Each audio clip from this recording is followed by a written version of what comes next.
I want to be clear. It is not enough to complain about the damage of the administration is causing. It's not even enough to try and clean up as much of this mess as we can.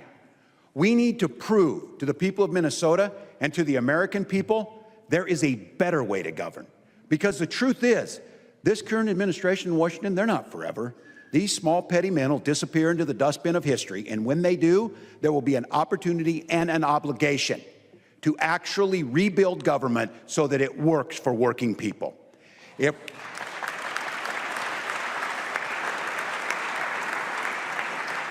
we're all going to seize the opportunity, we have to be ready to show that we can be trusted with that obligation. If we want to earn back the trust of the American people in government, we have to be honest about the fact government hasn't always deserved that trust in the first place. And if we want the chance to govern righteously, if we want the chance to govern ambitiously, then we have to do a better job of proving that we can govern responsibly.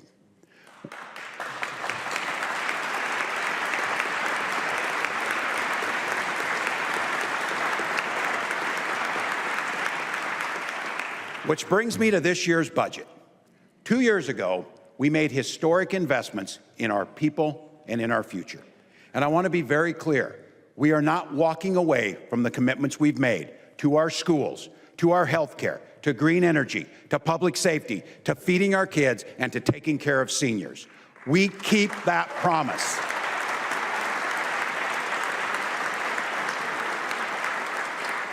In fact, it is just the opposite.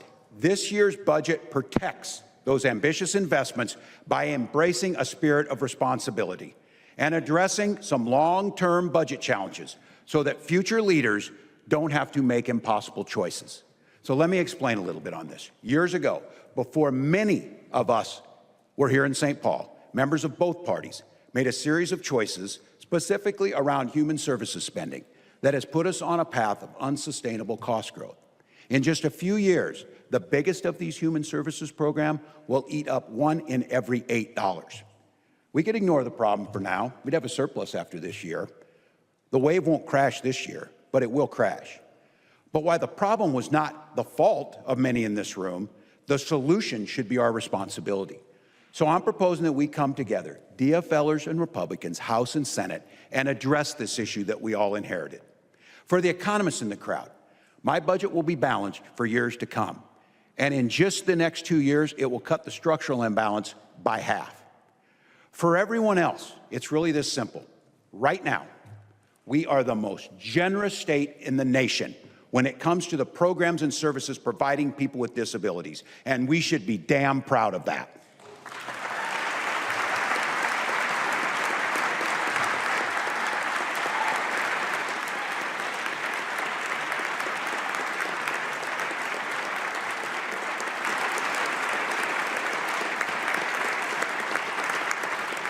And the good news is this. After my budget is passed, we will still be the most generous state in the nation when it comes to these programs and services. And because of the efficiencies that we've proposed, we will be able to continue being the most generous state in the nation for many years to come. Bottom line.